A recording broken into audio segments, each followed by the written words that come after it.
Assalamualaikum warahmatullahi wabarakatuh. Saudara-saudara mahasiswa, kuliah ekonomi politik kita lanjutkan pada hari ini. Ini adalah kuliah yang ke-13 ya. Materi yang akan saya sampaikan pada hari ini adalah pemikiran atau teori ekonomi politik neoliberalisme ya. Sebagian dari materi ini memang sudah saya sampaikan di kelas sejarah pemikiran ekonomi, dan memang materinya kebetulan sama ketika menjelaskan konsep neoliberalisme tersebut. Baiklah, silahkan diikuti lanjutan dari uraian saya berikut ini. Terima kasih. Pemikiran ekonomi neoliberalisme. Pemikiran ekonomi neoliberalisme ini atau neoliberalisme ya adalah model ekonomi yang pada hari ini digunakan oleh negara-negara maju di barat, terutama Amerika Serikat dan teman-temannya di Eropa, Jepang, Singapura, Australia, dan tidak terkecuali juga negara kita Indonesia ya. Nah, untuk melihat bagaimana pemikiran neoliberalisme ini, dia memang tidak terlepas dari pemikiran supply side economic sebelumnya yang pernah kita jelaskan ya. Baiklah, kita akan mulai. Ini adalah supply side economic yang minggu lalu sudah kita jelaskan ya. Intinya pemikiran ekonomi supply side economic ini adalah kebijakan ekonomi yang diarahkan khusus untuk mempengaruhi sisi supply dari satu perekonomian, yaitu agregat supply, Mas, ya di sini. Jadi bagaimana mendesain agregat supply itu supaya dia bergerak ke kanan, yang berarti bisa menambah output ya, kalau kita asumsikan agregat demandnya tetap, atau dia digeser ke kiri, itu artinya menurunkan output atau pendapatan. Cara yang mereka lakukan secara umum adalah menekan biaya produksi, reduce cost di situ istilahnya ya. Menekan biaya produksi. Kalian tahu biaya produksi itu ada fixed cost, ada variable cost ya. Ada capital cost, ada labor cost ya. Ada material cost. Nah, ini yang namanya cost-cost ini mereka tekan. Tujuannya adalah menciptakan efisiensi ya. Kemudian meningkatnya produktivitas atau productivity, dan negara itu memiliki keunggulan komparatif di pasar dunia. Serta yang lebih penting juga adalah mengendalikan tingkat inflasi.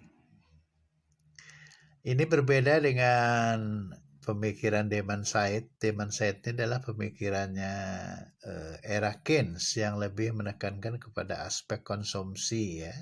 Konsumsi masyarakat, pemerintah, dan luar negeri sebagai penggerak ekonomi. Makanya disebut juga demand side policy. Jadi ya kalau Pak Keynes ini, teori Keynes itu adalah mengotak-atik sisi demand. Nah, yang mau kita jelaskan yang sisi supply ini ya, sebagai basic dari neoliberalisme. Jadi prinsip dari ajaran neoliberalisme itu adalah bersandar pada teori supply side economic ini ya. Jadi kalian lihat itu garis kurva merah itu adalah agregat supply. Agregat supply itu bisa digeser ke kiri dari AS1 ke AS2. Kalian lihat itu pendapatan nasional turun dari AS1 ke E2 dan inflasi tingkat harga naik dari P1 ke P2. Atau sebaliknya, agregat supply itu digeser ke kanan ya. Artinya kalau kita lihat di gambar merah ini, garis merah itu bergeser dari AS2 ke AS1 ya. dari outputnya dari E2 ke E1 dan harga turun dari P2 ke P1. Artinya kalau agregat supply itu digeser ke kanan, ya, dengan cara menurunkan biaya produksi tadi, efisiensi dan seterusnya, maka mereka mengharapkan output itu naik dari E2 ke E1 dan inflasi turun dari P2 ke P1. Nah, secara umum kalian lihat di bawah ini gambaran kebijakan yang mereka tempuh itu adalah 7 poin ini, ya. Pertama, mengurangi tingkat pajak. Kalian tahu pajak adalah biaya produksi, ongkos. Kalau biaya pajak itu ditekan, maka biaya produksi juga turun sehingga produksi atau output bisa dinaikkan, ya. Nah, kalau output naik berarti agregat supply dia akan bisa bergeser ke sebelah kiri kanan dari AS2 ke AS1. Kemudian kebijakan yang melenturkan mobilitas faktor produksi terutama tenaga kerja, ya. Nah, kalau tenaga kerja itu mudah melakukan proses perpindahan dari satu industri ke industri lain, itu akan memudahkan kenaikan output, ya. Kemudian untuk maksud itu mereka akan berupaya untuk mengimprove atau meningkatkan pendidikan, skill, dan memberikan training kepada buruh tadi. Maksudnya adalah supaya si buruh tadi punya tingkat produktivitas yang lebih tinggi dari sebelum diberikan pendidikan, training, dan skill, tambahan skill tadi, ya. Kalau produktivitas buruh naik, maka mereka beranggapan akan menyebabkan output meningkat, ya.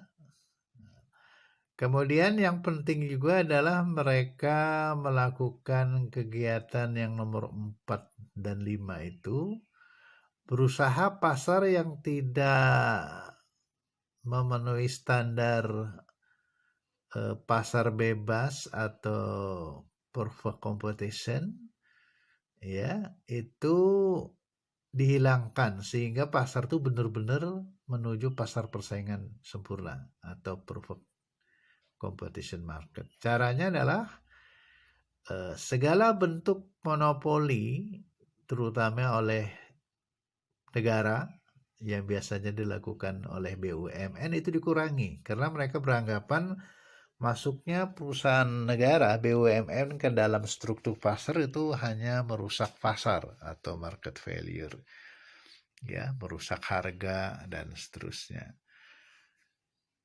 Begitu juga aturan-aturan yang berasal dari birokrasi, misalnya Kepres, Inpres, keputusan menteri, Kepmen, ya, keputusan gubernur sampai wali kota, bupati itu dikurangi atau dihilangkan selama aturan-aturan itu justru menyebabkan pasar itu tidak sempurna atau pasar itu tidak sehat atau terjadi market failure, ya.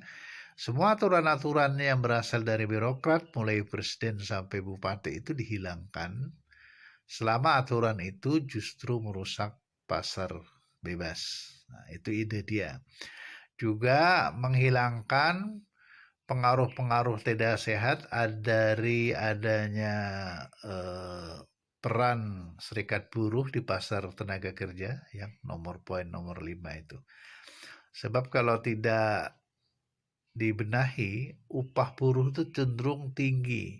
Dan tingginya upah buruh menurut mereka bukan karena produktivitasnya tinggi, tapi akibat intervensi dari serikat buruh, ya. Nah, makanya itu dikembalikan upah buruh itu sesuai dengan produktivitasnya.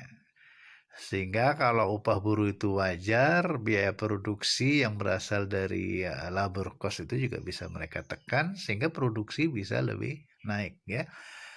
Kemudian memberikan insentif untuk perusahaan-perusahaan yang baru masuk ke dalam industri, misalnya diberi kebebasan pajak 5-10 tahun pertama tidak dikenain pajak ya, diberikan kredit murah dengan bunga yang rendah misalnya, diberikan infrastruktur ekonomi seperti jaringan listrik, internet, transportasi darat, laut, jembatan, ya, pelabuhan, laut, bandara.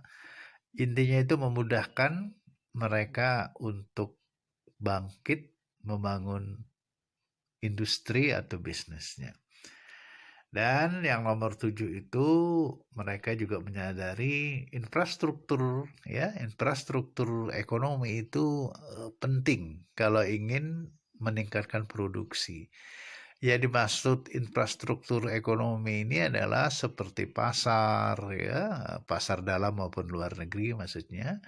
Kemudian infrastruktur penunjang misalnya pelabuhan laut, bandara, jalan tol, dan listrik juga ya, gas, termasuk jaringan internet, perbankan, sektor keuangan, pasar uang, pasar modal, tingkat nilai tukar atau exchange rate yang wajar, serta berbagai bentuk faktor-faktor pendukung lainnya. Ini yang dimaksud dengan infrastruktur ekonomi. Baik, saudara, itu inti daripada pemikiran supply side economic yang minggu lalu sudah kita jelaskan ya. Baik, kita akan ke Indonesia. Jadi neoliberalisme adalah suatu model kebijakan yang menjembatani politik, studi sosial, dan ekonomi, yang intinya itu ingin mengalihkan kegiatan ekonomi dari sektor pemerintah yang selama ini sangat dominan, pindah sepenuhnya ke sektor swasta. Artinya mereka menginginkan terjadinya pasar bebas atau pasar persaingan sempurna yang jauh dari pengaruh pemerintah. Pengaruh pemerintah dalam ekonomi itu antara lain adalah campur tangan dalam mekanisme pasar, bikin peraturan-peraturan, terus kepemilikan publik atau banyak sektor publik seperti BUMN itu mereka kuasai ya. Secara gampang, liberalisme itu waktu kita mengajarkan pertama kali tentang konsep ekonomi klasik, ya. Jadi inti daripada neoliberalisme itu adalah kembali kepada pemikiran yang disebut ekonomi laissez-faire, yaitu pandangan di mana pemerintah itu harus seminimal mungkin merumuskan kebijakan ekonomi ya.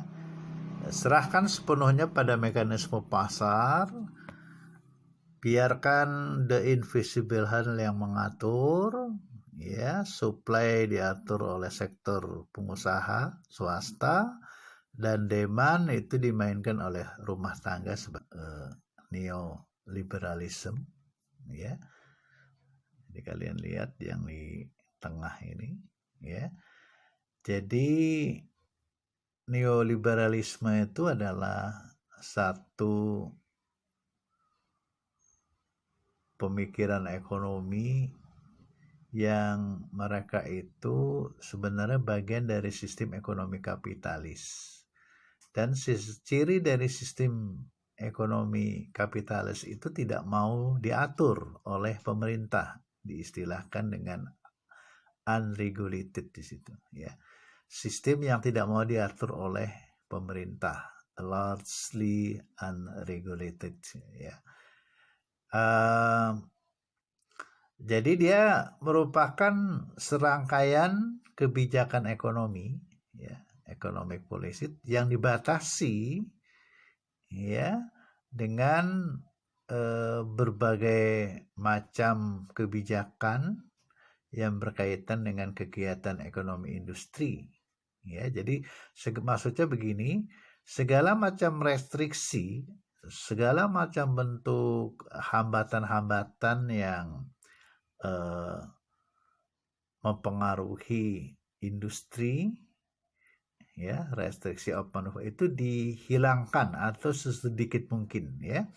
Kemudian reduce barrier, jadi segala bentuk halangan terutama untuk ekspor impor daripada barang itu, ya, suatu negara itu harus dilenyapkan, ya. Kemudian yang berikutnya adalah ya, bentuknya tadi menurunkan tarif dan perdagangan bebas, ya. Perdagangan bebasnya artinya perdagangan internasional yang sama sekali tidak ada pengaruh pemerintah terlalu besar, ya.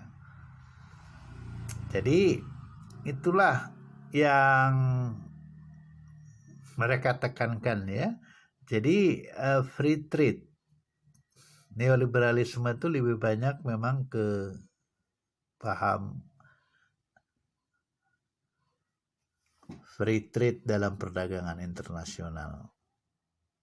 Maunya mereka sih supaya perdagangan antar negara itu mudah, nggak perlu dipersulit-sulit lah dengan berbagai macam restriksi seperti tarif, pajak, dan seterusnya, ya. Dan yang kedua juga mereka menginginkan bagaimana barang, sumber-sumber ekonomi seperti barang tambang, tanaman, hasil laut itu, ya, itu bebas di keluar masuk suatu negara, dan mereka juga bebas mengeksploitasinya kalau ada perusahaan mereka mau mengeksploitasi itu. Yang penting tuh katanya kan dapat profit yang maksimum dan efisien, ya. Ini alasan dari penganut paham neolib tadi, ya. Nah, karakteristiknya kita lihat di sini, ya, karakteristik daripada neoliberalisme tadi. Nah, pertama di sini kalau kita lihat, ya, aturan pasar itu mereka sangat menekankan privatisasi, bebas dari pengaruh pemerintah.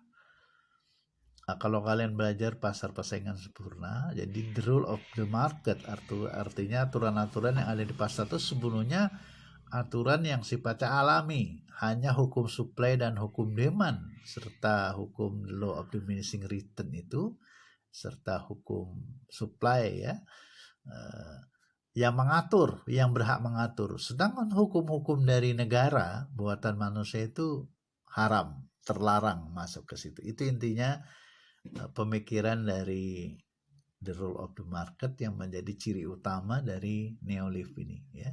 Ini sebenarnya kan ajaran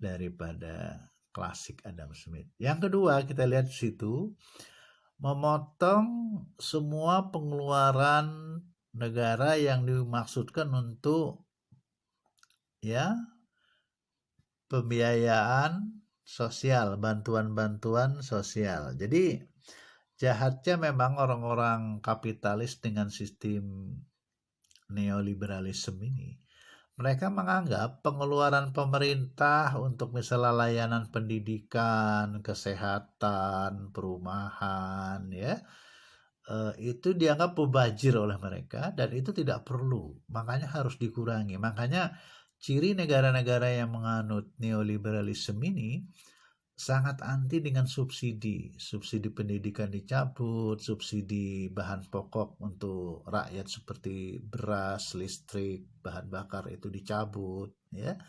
Kemudian layanan kesehatan dicabut, sehingga betul-betul harga barang-barang untuk pendidikan, misalnya SPP dari TK sampai perguruan tinggi, kemudian harga BBM, listrik, air, itu sepenuhnya adalah harga pasar murni, ya, artinya itu sepenuhnya karena interaksi supply demand, tidak ada subsidi lagi, termasuk kesehatan, ya. Nah, BPJS itu kan sebenarnya manifestasi saja daripada kebijakan ini. Kemudian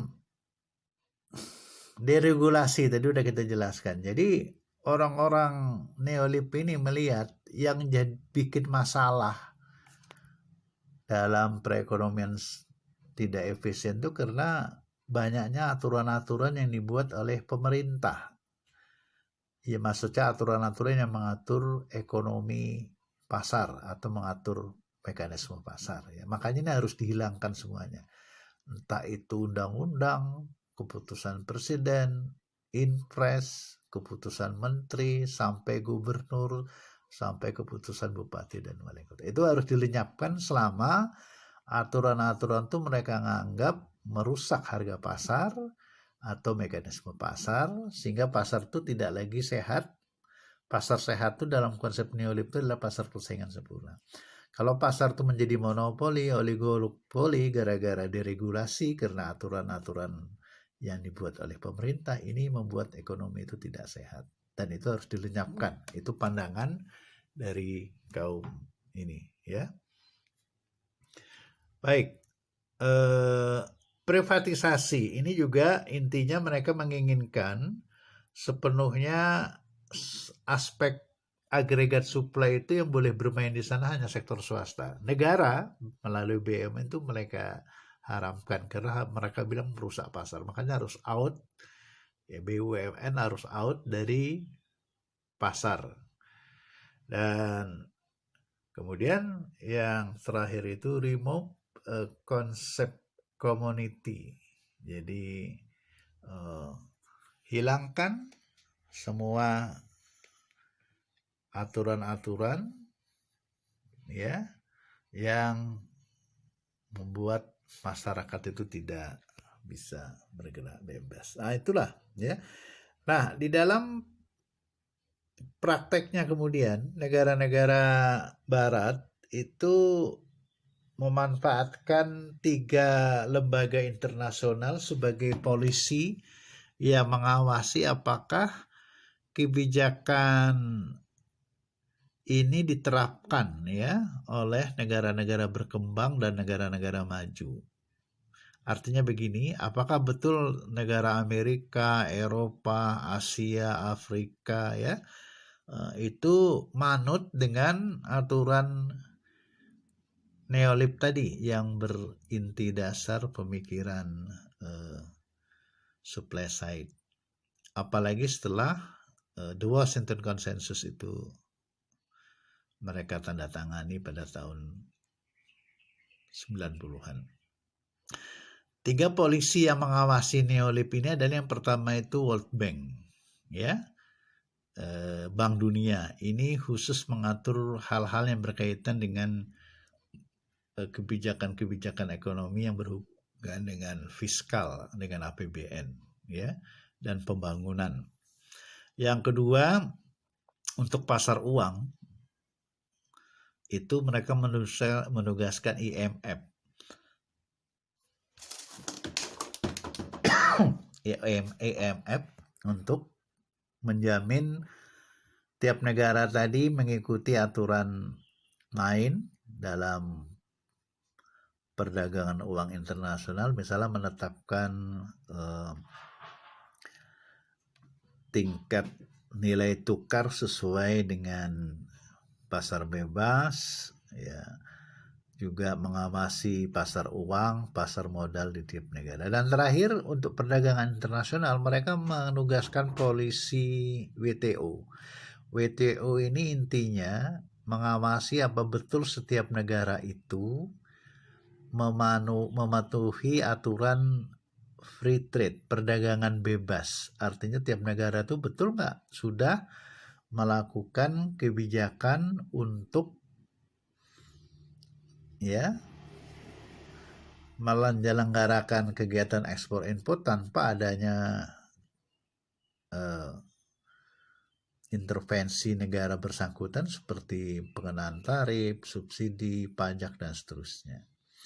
Nah, 3 negara ini adalah memang lembaga internasional, tapi adalah ujung tangan dari neoliberalisme, kaum neoliberalisme di Amerika Serikat. 3 lembaga ini semuanya sebenarnya bentukan Amerika Serikat, dan dengan 3 badan inilah dunia itu diatur oleh Amerika Serikat sampai hari ini, ya. Dunia yang melawan 3 kebijakan dari 3 lembaga ini akan dihukum. Hukum yang paling ringan itu adalah diboikot, seperti Iran, Korea Utara sekarang ekonominya diboikot ya. lebih berat lagi itu diperangi seperti dulu negara Irak, negara Syria itu mereka hancurkan maka negaranya ya. Libya itu karena negara-negara ini dianggap bandel. Nah, mau mengikuti aturan ini ya. Nah, kritik-kritik terhadap kebijakan mereka ini juga sebenarnya bukan tidak ada ya. Kebijakan ini umumnya memang lebih banyak merepotkan.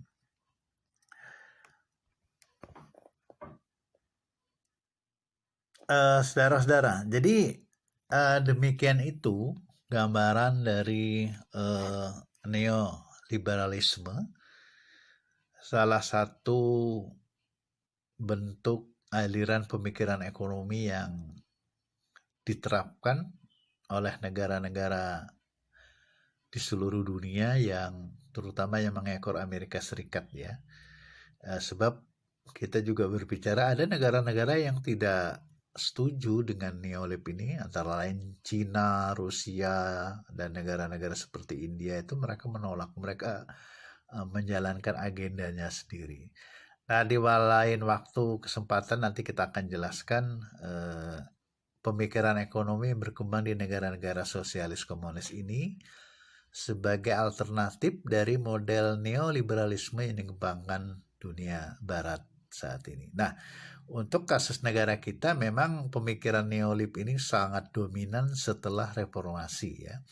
Kalian tahu di akhir Orde Baru itu IMF masuk dan dengan kekuatan tangannya kita tunduk sepenuhnya dengan aturan yang dibuat IMF itu dalam melakukan kebijakan-kebijakan ekonomi. Sampai dengan era SBY itu hampir sebagian besar kebijakan ekonomi kita itu didikte oleh IMF. Kemudian setelah era kedua kita melunasi utang sehingga tidak ada lagi ketergantungan kepada IMF ini. Nah, SBY pada periode kedua sampai dilanjutkan oleh Pak Jokowi pada hari ini, kebijakan-kebijakan ekonominya tidak lagi diatur oleh IMF, meskipun secara garis besar pemikiran ekonomi neolib itu juga masih juga dilakukan ya. Tapi artinya kalau toh kita melakukan itu memang pilihan dari para pemimpin kita sendiri, tidak lagi didikte oleh IMF. Saya rasa itu aja untuk kuliah hari ini. Kita akhiri. Assalamualaikum warahmatullahi wabarakatuh.